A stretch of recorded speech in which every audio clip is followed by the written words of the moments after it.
할렐루야! 우리 하나님께 감사와 영광을 올려드립니다.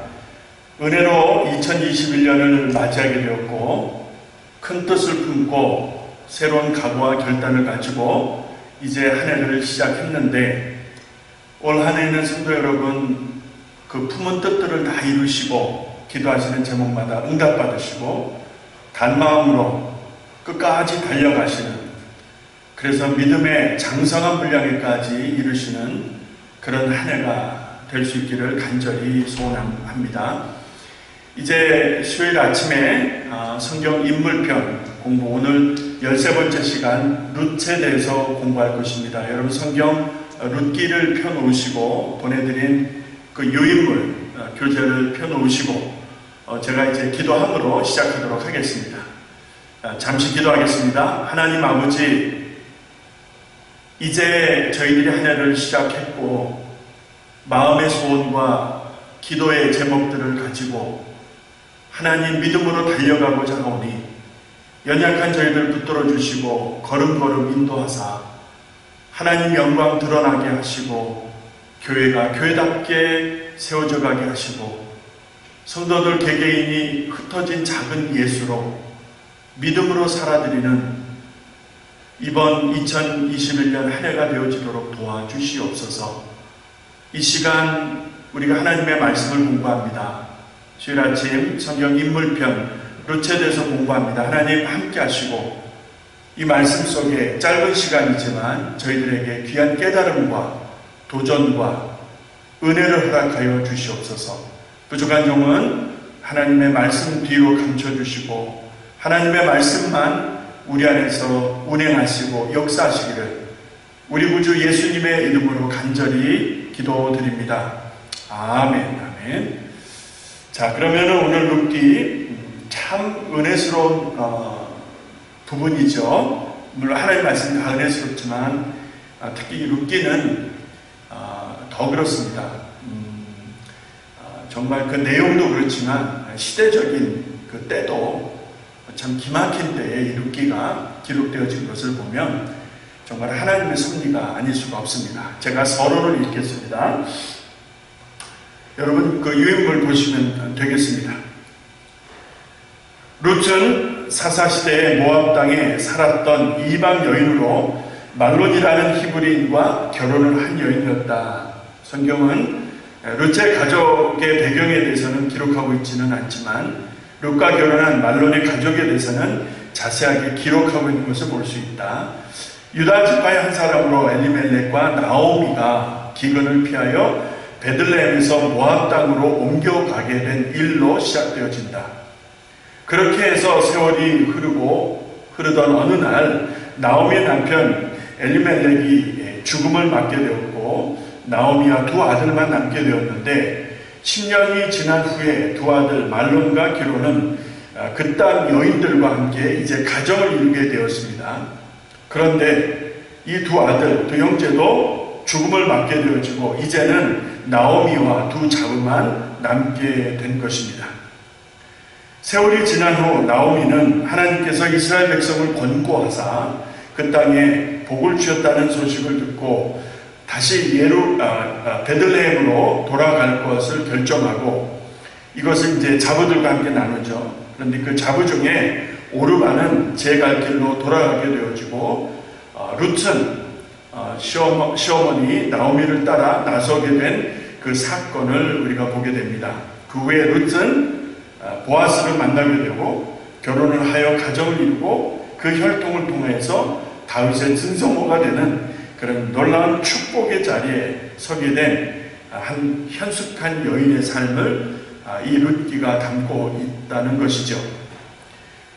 성도 여러분, 요즘도 가정을 들여다보면 많은 문제들이 있고 크고 작은 일들 속에서 소위 말하는 이제 고부 갈등이잖아요. 시부모님과 며느리 혹은 이제 시어머니와 며느리 이런 관계에서 문제들이 참 많습니다. 그래서 일반적으로 보면 시부모님을 모시지를 않아요. 이제는 시부모님을 모시고 가족을 이루어서 그런 가정을 이루어서 사는 경우가 얼마나 될까 뭐 숫자적으로냐 제가 잘 모르겠습니다만, 그러나 전체적인 사회적 분위기를 보게 되면 이제는 다 따로따로 살지요. 따로따로 사는 것이 나쁘다, 좋다, 부모님을 모셔야 된다, 모시면 안 된다, 이런 어떤 한 면을 제가 말씀드리는 것이 아니라, 부모님과 자녀들과의 관계가 참 많이 변했다, 변해가고 있다. 많은 갈등이 있지만 룻과 같이 지혜롭게 문제를 해결해가는, 그래서 큰 축복의 자리에 서게 되는 이런 말씀을 보면서 오늘 이 시대를 살아가는 자녀들이, 부모님 앞에서의 자녀들이 이러한 복을 참 받아야 될 텐데, 본인들의 어떤 사명과 자식들로서의 그런 어떤 책임을 잘 감당해서 하나님이 주시는 복을 온전히 누릴 수 있으면 참 좋겠는데, 그러지 못한 오늘의 현실의 사람들의 삶을 들여다보면 그 안에 저를 포함해서요, 정말 안타까운 일이 아닐 수가 없습니다. 그런 의미에서 이 룻기에 나오는 하나님의 말씀은 우리에게 굉장히 깊이 와서 타치하는 그런 말씀이라고 표현할 수가 있겠습니다. 제가 서론을 쭉 읽었습니다. 여러분 느끼시는 게 좀 있으시지 않습니까? 자, 이제 본론의 첫 질문으로 들어가도록 하겠습니다. 나오미와 그의 가족은 무엇 때문에 모압 땅으로 이주하게 되었는가? 여러분, 이 부분에서 우리가 잘 이해하고 가야 될 것들이 몇 가지가 있습니다. 그러니까 쉬운 말로 이제 이민을 한 것입니다. 룻기 1장 1절 2절 말씀을 참고하시면 되겠습니다. 사사들의 치리하던 때에 그 땅에 흉년이 들었다. 그 땅이면 유다 땅 베들레헴 지역을 구체적으로 말하는 것이죠. 거기에 엘리멜렉과 나오미 그리고 두 아들이 있었는데, 그 기근이 심함으로 기근을 피하여 모압 땅으로 옮겨간 것입니다. 예. 자, 이 상황에서 우리가 짚고 가야 될 것이 뭔가, 바로 사사가 치리하던 때였다라는 그 시기를 우리가 좀 볼 필요가 있겠습니다. 이렇게 다른 족속들, 다른 나라들과는 다르게 이스라엘 백성들에게는 왕이 없었잖아요. 모세와 여호수아 이후에 약속의 땅에서 지파별로 땅을 분배하고 이제 그들을 이끌어가는 민족적인 어떤 지도자로서 하나님이 사사를 허락하셨던 때입니다. 그래서 어떤 중앙 집권 통치는 아닐지라도 어떤 상황과 어떤 민족적인 위기가 있을 때 그 민족을 이끄는 지도자로서 사사를 하나님이 들어서 쓰셨다는 것인데, 갈렙의 사위였던 운니엘이 첫 사사로 시작이 됩니다. 대략 BC 한 1370여 년경으로 봅니다. 자, 그렇게 해서 사울왕이 등장해서 왕정시대가 도래하기까지 약 대략적으로 한 350여 년의 사사시대가 지나가는 것을 볼 수가 있습니다. 이 사사시대 때에 이제 유다 땅 베들레헴에 흉년이 든 것입니다. 자, 그럼 이어서 짚고 가야 될 두 번째 흉년입니다. 흉년. 이 땅에 기근이 든 거예요. 자, 이 기근이 든 이유에 대해서 우리가 좀 생각을 해볼 필요가 있겠습니다.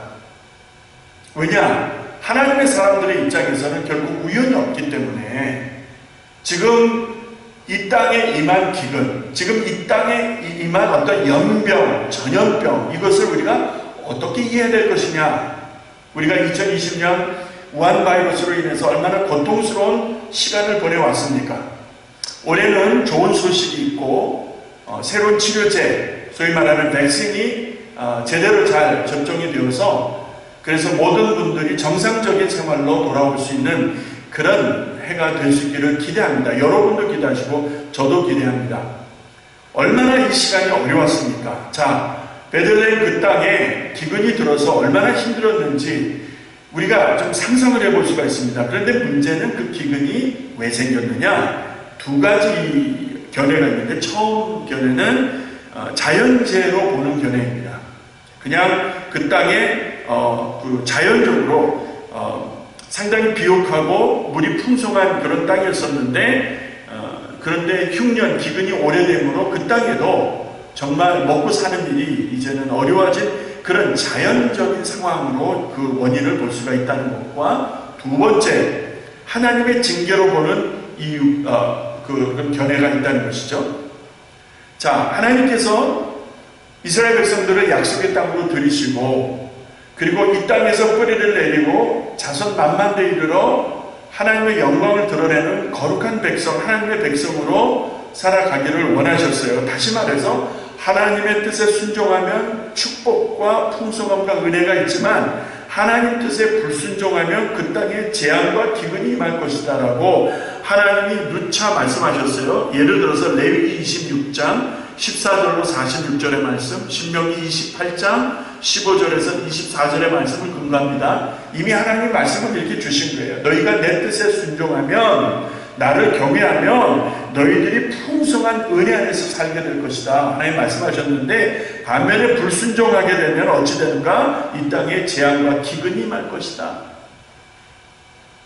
하나님이 신명기 28장 15절 이후에 말씀을 주신 거에 근거해서 보자면, 지금 엘리멜렉과 나오미가 살고 있는 이 베들레헴에 기근이 심한 거예요. 워낙 그 땅이 비옥하고 물이 많은 곳이었는데 다른 지역에 비해서, 그럼에도 불구하고 그런 그 베들레헴조차도 기근에 시달렸다라고 하면은 다른 지역은 볼 필요도 없지요. 그만큼 이 땅에 정말 먹고 사는 일이 어려워진 그런 상황이었다. 그러면 이 기근이 뭐냐는 거예요.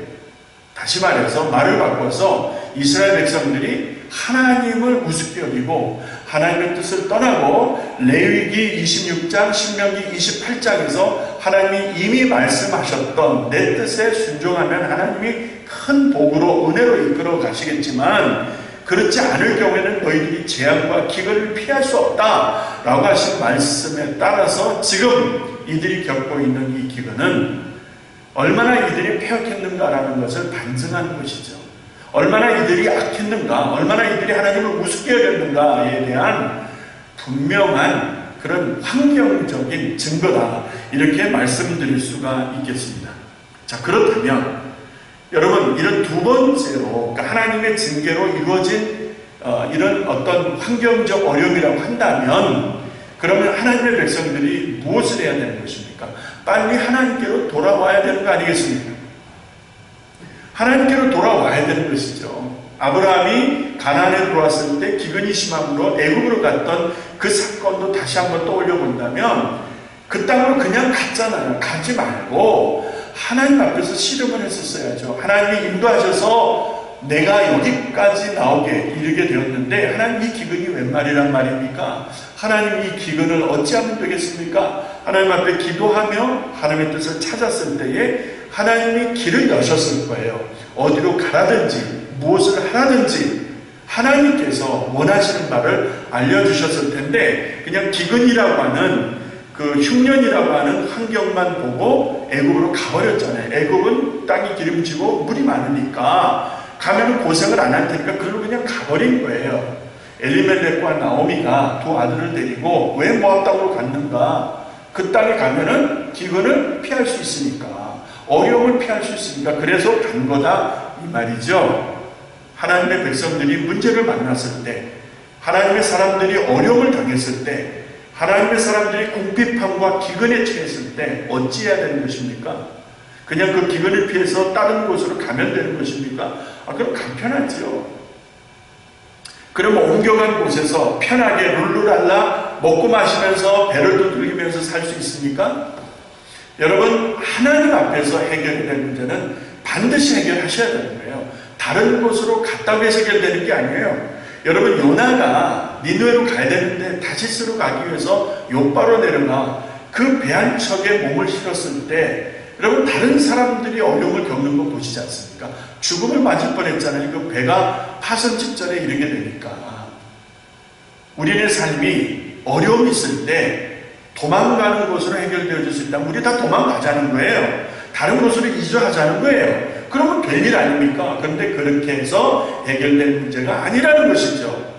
어려움에 직면했을 때, 문제에 직면했을 때, 억울함에 직면했을 때, 궁핍한 문제가 내 삶을 곤고하게 할 때에, 그때에 어떻게 해야 되는 것입니까? 하나님, 납작 엎드려야죠. 하나님 앞에 기도하시죠. 그럴 때에 하나님께서 사는 길을 열어주실 줄로 믿습니다. 절대로 하나님의 사람들은 피해가서는 안 됩니다. 사람의 잔머리를 굴려서도 안 되고요. 하나님 앞에 엎드리셔야 돼요. 하나님 앞에 엎드려야 해결이 됩니다.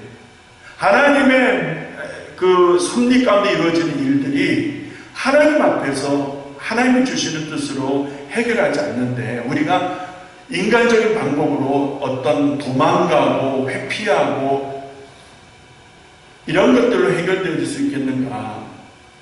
자, 이런 문제를 우리가 생각해 보고 이제 구체적으로 들어갑니다. 자, 모압 땅으로 이주를 했어요. 그러니까 이스라엘이 이렇게 있으면은 이스라엘의 동편이죠, 그죠? 네.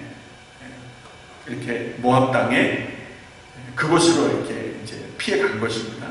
자, 룻기 1장 3절에서 5절의 말씀을 보시게 되면 구체적인 내용이 나옵니다. 자, 그런데 문제가 있어요. 그렇게 됐는데 옮겨갔어요. 그러면 잘 살아야 되는 거 아니겠습니까? 근데 나오미의 남편 엘리멜렉이 죽음을 맞게 됩니다. 왜 어떻게 그렇게 됐는지 말씀에 나오지는 않아요. 그냥 죽게 된 거예요. 그래서 그가 이제 죽게 되고 그리고 나서 이제 나오미와 두 아들만 남게 된 것이죠. 그리고 나서 10여 년의 세월이 흐르게 되어집니다. 10여 년의 세월이 흐르고 난 다음에 모압 땅에 있는 여인네들을 통해서 이 두 아들 말론과 기럐이 이제 가정을 이루게 되어집니다.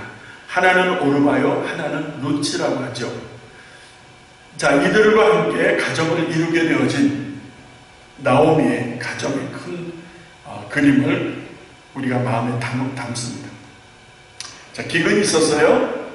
기근을 피해서 이주했어요. 이주했는데 남편이 죽었어요. 10여 년이 지난 다음에 가정을 이뤘는데 결국에는 두 아들도 죽게 됩니다. 그건 참 희한하죠. 두 아들도 그냥 죽어요. 그렇게 죽고 난 다음에 이제는 나오미와 두 자부 오르바와 룻만 남게 된 그런 상황입니다. 자, 룻기 초기에 이렇게 상황적인 것을 설명을 하고 이제 남편도 죽고 두 아들도 죽고 난 직후에 두 자부와 나오미가 이제 사이에서 일어나는 그런 이제 모습들, 그런 일들을 기록하고 있는 것이 룻기라고 말씀드릴 수 있겠습니다. 두 번째 질문으로 갑니다. 두 번째 질문으로 가게 되면은 나오미의 두 자부 중 오르바는 떠났고 룻은 무엇 때문에 떠나지 않고 나오미와 함께 베들레헴으로 돌아오게 되었는가? 자, 아무리 생각해도 나오미는 이제 이렇게 살 수는 없고 마침 자기 고향이죠. 하나님이 권고하사 하나님의 은혜로 그 기근의 문제가 해결되어지고 이런 어떤 고향 소식을 접하게 된 것이죠. 자, 그랬을 때 이 두 자부를 보내고 나오미가 고향 땅으로 돌아오려고 했던 것입니다. 뭐 당연히 그렇게 할 수밖에 없었겠죠. 자, 그런 상황에서 처음에는 그들이 그 시어머니의 말씀에 순종을 하지 않죠. 그러다가 재차 나오미가 이 일을 입에 담았을 때 이 세 여인이 같이 소리 높여 웁니다. 그리고 오르바는 시모에게 입을 맞추고 떠나고 룻은 시모 나오미를 붙들고 나오미의 그 동반자로 이제 예루살렘에 돌아오게 되어지는 것이죠. 자, 그러면은 왜 나오미는 떠났는데 룻은 떠나지 않았는가? 이 부분에 대해서 룻기 1장 8절 이후에 나오는 말씀, 1장 8절 이후에 나오는 말씀 계속 이어서 17절까지 여러분 참고하시면 되겠습니다. 자, 한마디로 요약을 한다면 이렇게 말씀드릴 수가 있겠죠. 룻이 떠나지 않냐고, 오르바와 같이 떠나지 않냐고 어머니, 시어머니 곁에서 함께하기를 원했고 그렇게 해서 베들레헴으로 돌아오는데 그 과정에서 이 며느리 룻이 고백하는 말이 있습니다. 이 말을 우리가 좀 주목해야 할 것입니다. 한 세 가지로 요약을 해볼 수가 있는데, 나로 어머니를 떠나며 따르지 말고 돌아가라 강권하지 마옵소서.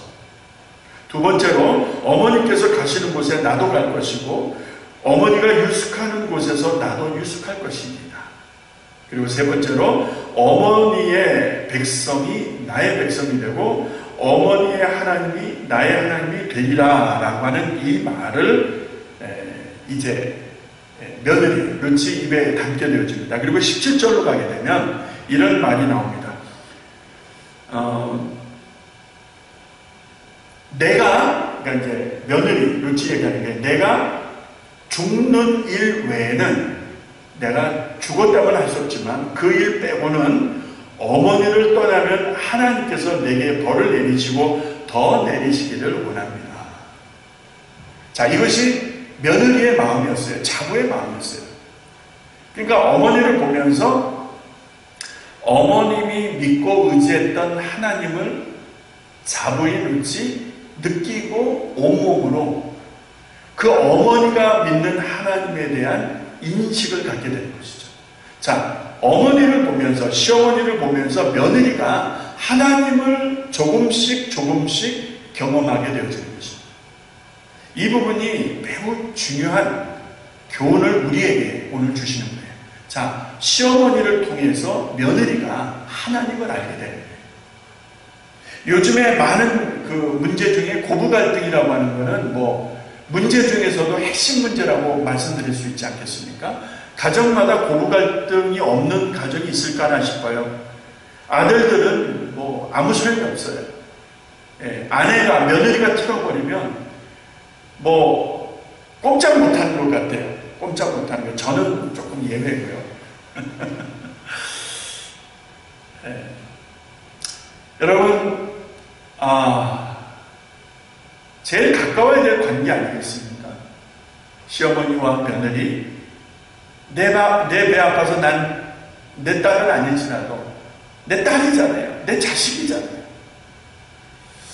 나를 직접 낳아주신 어머니는 아니다 할지라도 남편의 어머니니까 나의 어머니 아니겠습니까? 정말 가장 가까워야 될 관계인데, 왜 이 세상은, 지금 이 세대는 고부간의 갈등, 다시 말해서 시어머니와 며느리가 청이 지고 원수가 되다시피 해서 서로 안 보고 사는 것이 편하다라고 하는가?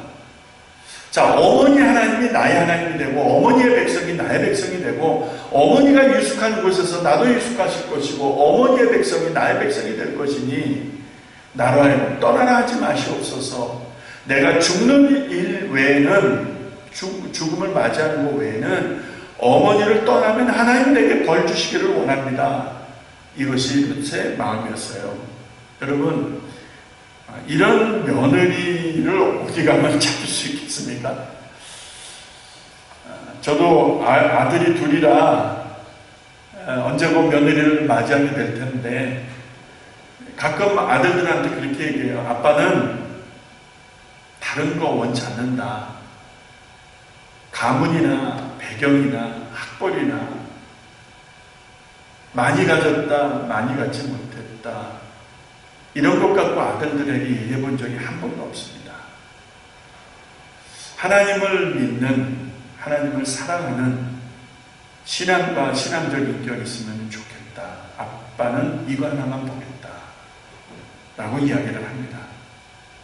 여러분, 아들들을 두고 계시고 혹은 딸을 두셨다 할지라도 결혼을 해서 가정을 이루어야 되는 자녀들을 두고 계신 우리 성도 여러분, 기도 많이 하시기 바랍니다.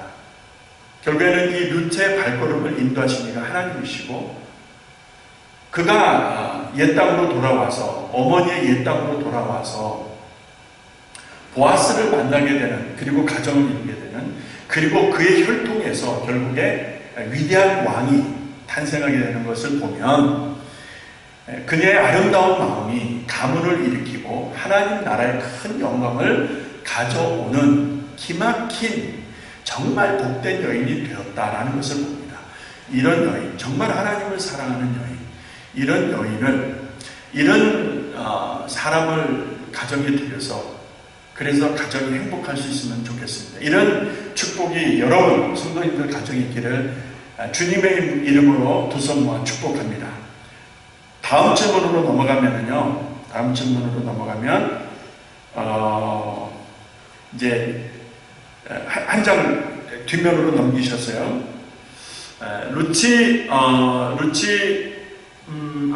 제가 이렇게 하겠습니다. 세 번째 질문으로 가기 전에 이거를 하나 말씀을 좀 드리고 갈게요. 나중에 여러분 신명기 23장 3절로 6절 말씀, 23장을 쭉 한번 전체적으로 읽어보시기 바랍니다. 그러면은 거기에 어떤 이야기가 나오냐면 이스라엘 백성들의 전체적 모임, 하나님의 총회라고 할 수 있는 이 모임에 이방인들이 들어올 수가 없는 거예요. 이게 하나의 원칙입니다. 그 원칙에 대한 역사적 배경, 성경적 배경을 신명기 23장에서 읽어보시라 이 말입니다. 이방인이 하나님의 백성 선민이 되어서 하나님의 선민이 누리는 주권과 그런 어떤 은혜를, 복을 누릴 수 없다는 것이죠. 그러니까 이스라엘 백성들과 이방인 사이에서의 분명한 구분을 두고 있는 것을 볼 수가 있습니다. 이것이 원칙이라는 거예요.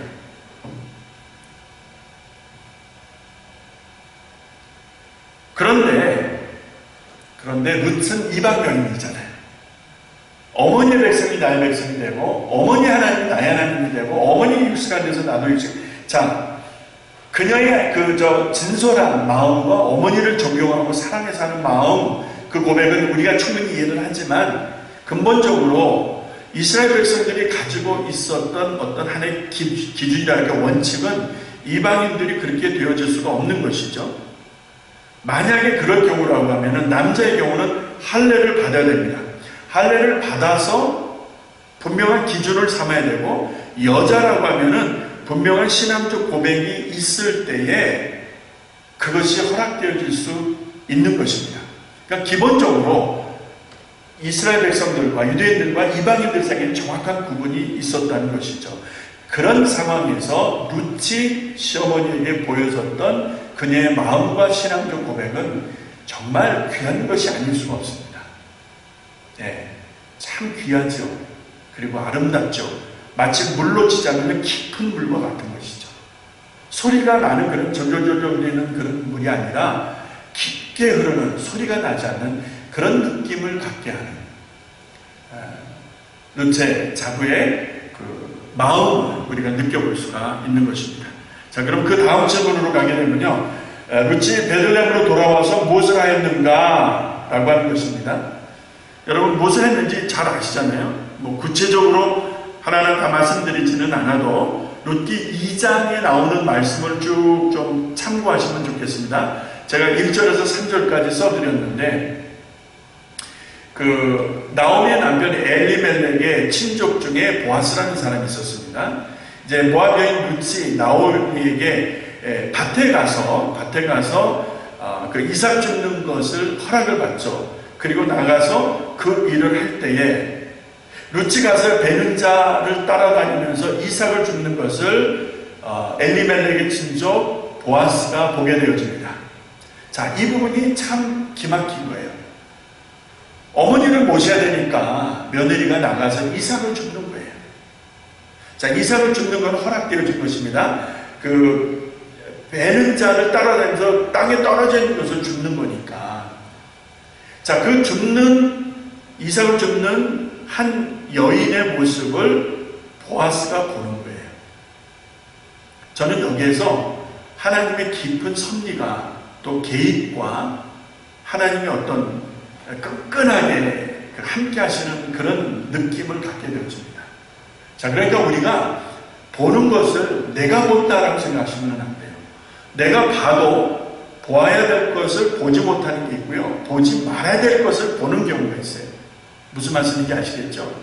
자, 보아스 눈에 이삭을 줍는 룻의 모습이 들어오는 것, 이게 보아스가 보았기 때문에 보았다라는 것이 아니고요, 보아스가 그 여인이 이삭 줍는 것을 하나님이 보게 하신 것이죠. 그 상황을 만나게 하신 것이죠. 어머니를 지극정성 모시는 이 룻의 효를 기뻐하신 하나님께서, 그죠? 내 부모를 공경하라, 이것이 약속에 있는 첫 계명이니 너희가 이 땅에서 잘되고 장수할 것이다, 이미 하나님 말씀해 주시지 않았습니까? 사도 바울을 통해서. 자, 이 여인이 정성껏 최선을 다할 때에 보아스라고 하는 유력자, 그러니까 넉넉한 사람이에요. 돈이 많은 사람이에요. 그 유력자가 그 여인을 보게 된 것입니다. 자, 그리고 룻기 2장 8절에서 9절의 말씀을 통해서 보시면은 보아스는 룻에게 어떤 은혜를 주었는가 보시기 바랍니다. 보아스가 룻에게 이르되 내 딸아 들으라, 이삭 주우러 다른 밭으로 가지 말고 여기서 떠나지 말고 나의 소녀들과 함께 있으라. 다른 데 가서 고생 그렇게 하지 말고 여기서 내가 허락할 테니 여기서 주우라고. 그 다음에 그 일을 하고 있는 소녀들, 일꾼들이겠죠. 일꾼들에게 이 보아스가 명을 내립니다. 명을 내리기를 너를 건들지 말라 하였으니, 그러니까 룻에게 이들에게 내가 잘 얘기해 놓았다. 그러니까 너를 건들지 않을 것이다. 목이 마르거든 가서 그 물도 마셔도 된다. 그러니까 일꾼들한테 이 여인에게 배려할 것이고 이 여인을 도울 것이고 이 여인을 해야지 말 것을, 룻에 해야지 말 것을 이 주인인 보아스가 명을 내립니다. 그래서 그 땅에서 편하게 이삭을 죽을 수 있도록 배려를 해주는 것이죠. 자, 하나님께 충성하고 하나님의 말씀에 순종하고 사람에게 최선을 다할 때, 다시 말해서 부모님에게 최선을 다할 때 하나님이 도우시는 것을 보십시오. 하나님이 도우시는, 이거는 하나님의 개입이에요. 이게 참 기막힌 이야기죠. 하나님이 개입하시는 게 아무것도 없는 여인, 정말 불쌍한 여인, 남편 죽고 홀로 되신 어머니를 모시는 이 여인, 좋은 곳에 가서 다시 새 출발할 수도 있었을 텐데 다 마다하고 어머니를 모시고 자식으로서의 그 도리를 최선을 다하는 이 여인이 하나님 너무 기쁘셨던 거예요. 하나님이 기쁘셨던 거예요. 이 사실을 여러분 잘 들으셔야 돼요. 특히 부모님을 모시고 있는 자녀들 잘 들으세요. 하나님 기뻐하시고, 그래서 보아스를 붙여주시는 거예요. 내가 하나님의 말씀에 순종하고 부모님에게, 형제들에게, 나름대로 내가 알고 있는 주변의 지인들에게 성실하게 최선을 다할 때 여러분 그러한 사람들에게 하나님의 은혜가 있다는 사실을 믿으시기 바랍니다. 물질적으로 어려워요. 돈 많은 보아스를 붙여주실 거예요. 병이 들었어요. 병이 나을 수 있는 은혜를 주실 거예요. 문제가 막혀서 더 이상 어떻게 꼼짝달싹 못해요. 하나님이 길을 뚫어버리시고 새 길을 내실 거예요. 하나님이 하실 거예요. 믿으시기 바랍니다. 예. 우리가 하나님의 말씀대로 살지 않으니까, 내 마음대로 사니까 하나님의 이런 은혜, 보아스를 예비하신, 룻을 위해서 보아스를 예비하신 은혜를 우리는 모르고 사는 거예요. 경험하지 못하고 사는 거예요. 그저 내가 땀 흘려서 쓰고 돈 그것만 가지고 사는 것이죠. 하나님이 공급하시는 은혜가 있고 하나님이 주시는 것이 있다 이 말이요. 여러분 그것을 누리며 사실 수 있기를 지금부터 오고 오는 세월 속에 하나님이 공급하시는 것, 하나님이 공급하시는 거예요. 예. 나오미와 이 룻은 보아스라고 하는 하나님이 보낸 사람을 통해서 필요한 것을 공급받게 하시는 거예요. 할렐루야. 마지막 네 번째 질문입니다. 룻은 어떻게 보아스의 부인이 되고 그들 사이에서 태어난 아들의 이름은 무엇이며 룻은 누구의 할머니가 되고 이렇게 묻고 있습니다. 자, 이 네 번째 질문은요, 이 시간에 여기서 본문을 읽지 못하겠어요. 3장과 룻기 3장과 4장을 여러분이 다 읽으셔야 돼요. 이게 하나의 그 단막극과 같은 스토리예요. 스토리. 그러니까 어느 한 부분을 잘라서 읽기는 좀 어렵고요. 3장과 4장을 쭉 한번 읽어보시기 바랍니다. 그러면 보아스와 룻이 어떻게 연결이 되고 그 다음에 그들이 어떻게 가정을 이루게 되고 그들 사이에서 누가 태어나고 결국에는 누구의 조상이 되는가, 이런 부분들이 쭉 설명이 되고 있죠. 네. 4장 13절, 특별히 룻기 4장 13절을 좀 참고해서 보시면은요, 4장 13절을 보시게 되면 이런 말씀이 나옵니다. 보아스가 룻을 취하여 아내를 삼았다라는 말씀이 나옵니다. 그 과정에서 있었던 일은 여러분이 성경을 통해서 한번 쭉 보시면서 참고하시기를 바라고요. 자, 중요한 것은 보아스와 룻이 가정을 이루게 되었다라는 것입니다. 예. 룻의 입장에서 보자면 얼마나 감사한 일입니까? 그렇죠? 어머니를 사랑하고 어머니를 모시고자 나름대로 최선을 다했는데 하나님의 큰 은혜가 이 여인에게 찾아온 것입니다. 보아스라고 하는 유력자가 정말 괜찮은 사람이 이 여인의 남편이 되는 것입니다. 그리고 그들의 삶이 이제는 평안하게 펴지게 되는 것이죠. 여러분, 이들 사이에서 누가 태어납니까? 오벳이 태어나시죠. 오벳. 이 오벳이라고 하는 인물이 누구입니까? 오벳이 누구예요? 이새의 아버지입니다. 이새의 아버지가 되는데, 그러니까 오벳이 이새를 낳는 거예요. 그 이새가 누구입니까? 다윗의 아비입니다. 그러니까 결국 룻은 다윗 왕의 할머니가 되는 것이죠. 다윗 왕의 할머니, 다윗 왕의 할머니, 외조모가 되는 이런 정말 기막힌 놀라운 역사가 이제 이어지게 된 것을 볼 수 있습니다. 보아스가 오벳을 낳고 오벳이 이셋을 낳고 이셋이 다윗을 낳으니, 여러분 다윗이 누구입니까? 마태복음 1장 1절에 보면 아브라함과 다윗의 자손 예수 그리스도의 세계라 이렇게 기록되고 있죠. 그러니까 예수 그리스도가 이 땅에 사람의 몸을 입고 오실 때에 두 가지 중요한 축이 있어요. 하나는 믿음의 축이에요. 그렇죠? 이 믿음이라고 하는 것은 하나님이 아브라함의 믿음을 의로 여기셔서 그로 말미암아 열방과 열국의 축복을 받게 되어지는, 그러니까 그를 시작적으로 집으신 거예요. 그래서 그 혈통이라는 것이고, 아브라함 그런 의미가 있습니다. 다윗은 가장 영광스러운 왕이죠. 그렇죠? 가장 이스라엘을 강대국으로 올려놓은 왕이죠. 하나님이 가장 사랑했던 왕이죠. 자, 이런 영적인 의미에서, 혈통과 영적인 의미에서, 혈통적인 의미에서, 영적인 의미에서, 신앙적인 의미에서 아브라함과 다윗을 통하여 그 혈통으로, 그 영적인 축복으로 계승되어진 그 가문을 통해서 그리스도이신 예수가 이 땅에 마리아에게 몸을 빌려서 사람으로 오시게 되어진 것이다. 자, 이 과정에서 여러분 룻이라고 하는 이방 여인이 한 점을 찍는다는 거예요. 이것이 기막힌 이야기죠. 이것이 하나님 하시는 일이에요. 예? 룻이라고 하는 이방 여인이 어떻게 그 족보에 이름을 올릴 수 있었을까?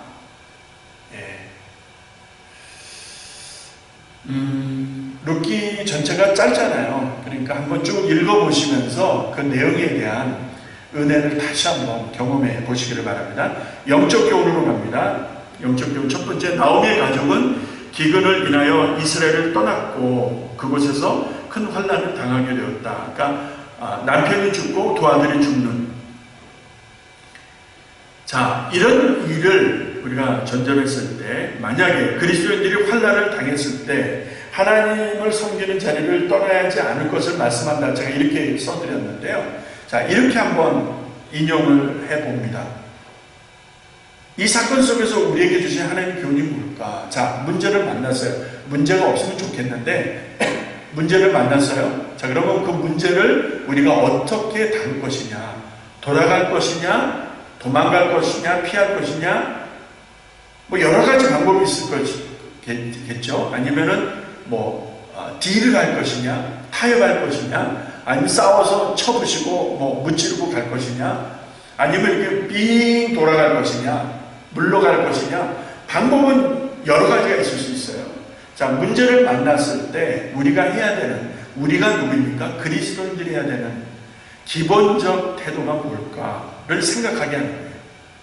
엘리멜렉과 나오미가 기근이 심하니까 두 아들을 데리고 모압으로 간 것을 여러분 어떻게 이해하십니까? 만약에 끝까지 그 문제를 하나님 앞에서 다뤘다면 어떤 변화가 있었을까? 우리가 한번 그렇게 또 다른 면으로 보는 것입니다.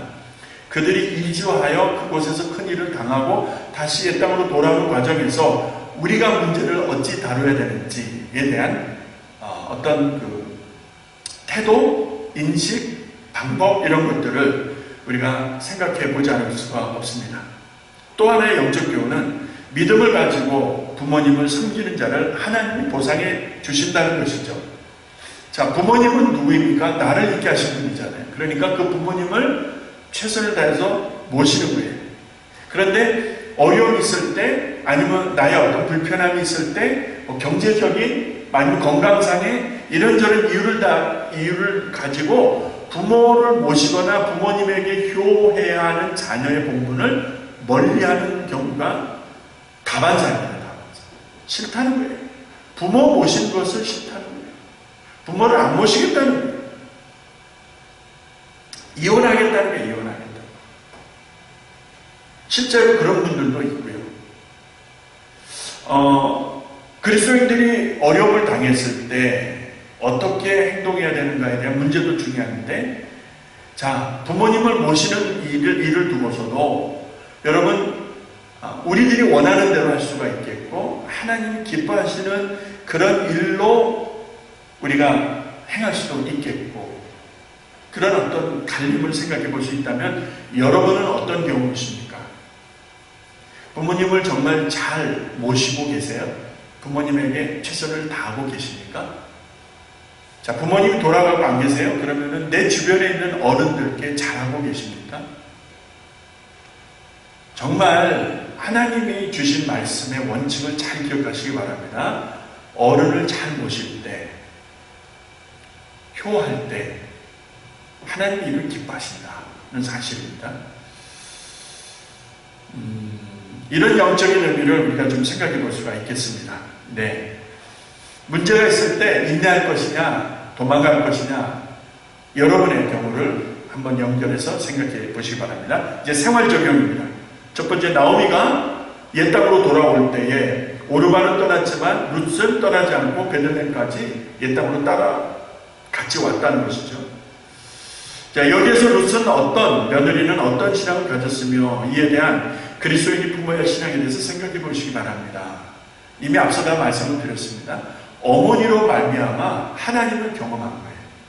나오미라고 하는 시어머니로 말미암아 이 룻은 이방 여인이었지만 이스라엘이 하나님을 알게 된 거예요. 이게 중요한 것이죠. 나를 통해서 다른 사람이 하나님을 알 수 있다면 이 얼마나 복된 인생입니까? 각 가정의 시어머니가 되시는 어르신들, 며느리가 당신을 어찌 보는가 생각해 보셨습니까? 예? 내가 믿는 하나님을 자식들이 믿고 하나님을 경외하는 그런 신앙으로 이어지고 있는가, 그렇지 않는가의 문제는 전적으로 우리 어르신들께 달려있다라고 말씀을 드리고 싶습니다. 룻을 보니까 어머니를 통해서, 시어머니를 통해서 하나님을 배우게 됐고, 알게 됐고, 믿게 된 거예요. 그렇게 믿게 된 하나님이 너무 좋으니까 시어머니께 효도하지 않을 수가 없었던 것이죠. 여러분, 디모데, 사도 바울과 정말 끈끈하게 동역했던 디모데 아시죠? 영적인 아들이라고 했잖아요. 그 디모데의 믿음이 그냥 디모데가 열심히 믿어서 생긴 믿음이라고 했습니까? 사도 바울이 뭐라고 했어요? 내 믿음은 내 어머니 유니게, 그리고 내 외조모 로이스로 말미암아 이어진 하나의 믿음의 그 계승으로 이어진 결과다라고 하는 것을 사도 바울이 디모데 후서에서 딱 강조를 해줘요. 그러니까 교만하지 말라는 것이죠. 건방 떨지 말라는 것이죠. 내가 잘해서가 아니라 내 어머니가 너를 위해서 기도했고 내 할머니가 너를 위해서 기도해서 그런 거야 라고 하는 말이죠. 오늘 우리 각 가정의 어르신들께서 기도하고 믿음의 본을 보이셔야 자녀들이 교회 나갈 수 있어요. 자녀들이 믿음을 지켜갈 수 있다 이 말입니다. 두 번째, 룻에게 보아스는 예비된 은혜였다. 그렇죠. 보아스라고 하는 인물의 등장은 하나님이 룻의 믿음과 효를 기뻐하셨기 때문에 보아스라고 하는 유력한 자를 예비하셨던 거예요. 하나님의 은혜죠. 자, 그렇다면 이 말에서 오늘 그리스도인들이 하나님이 예비하신 은혜를 누리려면 어찌해야 되는가의 문제입니다. 나를 위해서, 우리를 위해서, 우리 교회를 위해서, 이 세대를 위해서 하나님이 예비하신 것들이 있는데 그 예비한 은혜와 복을 누리는 자가 있고 누리지 못하는 자들이 있어요. 룻에게 보아스가 하나님이 예비하신 은혜라고 우리가 확언하실 때 우리 각자에게 주신 하나님의 은혜, 내가 어찌 살아야 되는가, 내가 어떻게 믿어야 되는가의 문제겠죠. 내가 부모님께 어찌 해야 되는가, 어르신들께 어찌해야 됩니까? 내 믿음을 어찌 지켜가야 되는 것인가에 따라 하나님이 예비하신 은혜와 복이 우리 안에 부어지고 채워지고 넘치게 되어지는 그런 한 해가 되었으면 좋겠다는 바람으로 말씀을 전합니다. 사랑하는 성도 여러분, 서로서의 관계가 깨어지고 망가지고 그래서 관계를 하지 아니하고 오고 가는 것도 다 끊어지고 그렇게 해서 각자가 살아가는 이 세상이 되었습니다. 얼마나 하나님이 아프실까? 얼마나 우리가 자녀들 세대에게 이 부끄러운 것인가? 정직하게 돌아보면서 나오미와 같은 시어머님 되시고 룻과 같은 며느리 되시기를 주의 이름으로 축원합니다. 그러니까 남자들 나는 뭐 별로 할 것이 없네 이러지 마시고요. 나오미와 같은 시부모님이 되시라 이 말입니다. 룻과 같은 자녀들이 되라 이 말이죠. 그렇게 해서 하나님이 예배하신 큰 복의 복을 이어가는 성도들의 가정과 2021년 되시기를 주님의 이름으로 축원합니다. 할렐루야. 자, 제가 이제 기도하고 마치겠습니다. 한 주간도 승리하시기 바랍니다. 아버지 하나님 고맙습니다.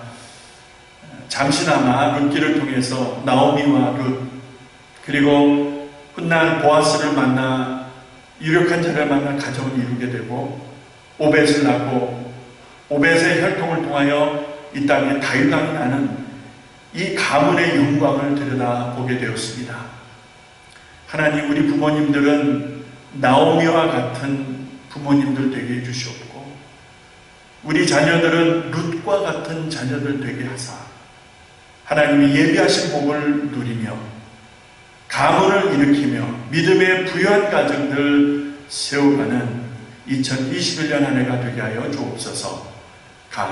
감사드렸고 예수님의 이름으로 기도합니다. 아멘. 할렐루야. 승리하십시오.